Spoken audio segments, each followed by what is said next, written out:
Think of something pleasant in your personal life.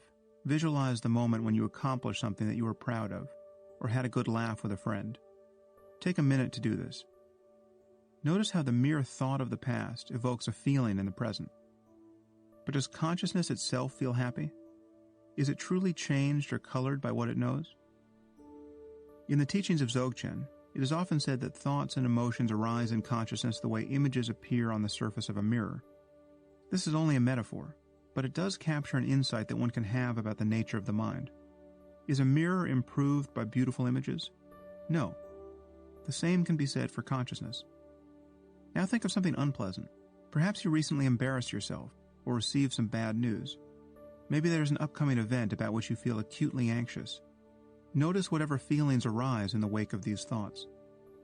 They are also appearances in consciousness. Do they have the power to change what consciousness is in itself?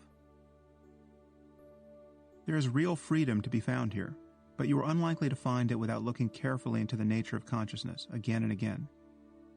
Notice how thoughts continue to arise. Even while listening to this passage, your attention has surely strayed several times. Such wanderings of mind are the primary obstacle to meditation. Meditation doesn't entail the suppression of such thoughts, but it does require that we notice thoughts as they emerge and recognize them to be transitory appearances in consciousness. In subjective terms, you are consciousness itself.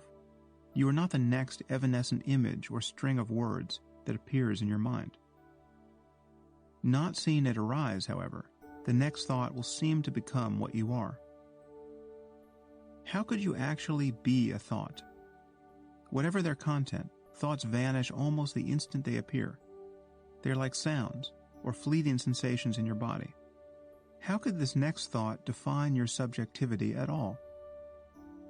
It may take years of observing the contents of consciousness, or it may take only moments, but it is quite possible to realize that consciousness itself is free, no matter what arises to be noticed.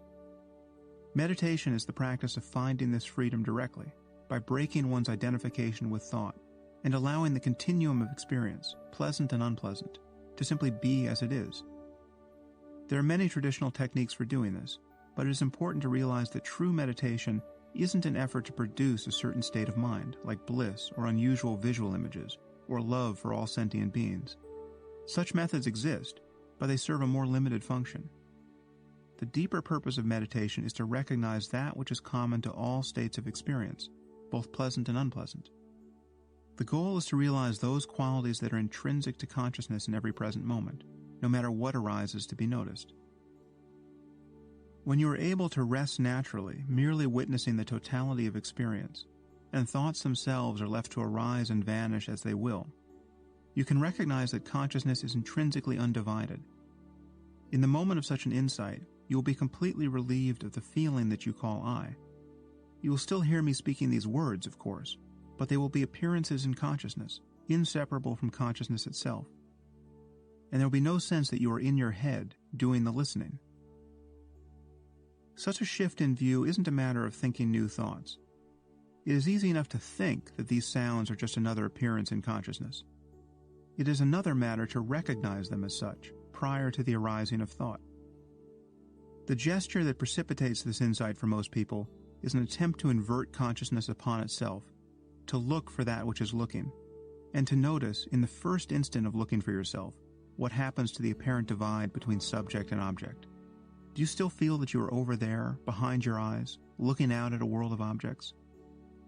It really is possible to look for the feeling that you are calling I, and to fail to find it in a way that is conclusive,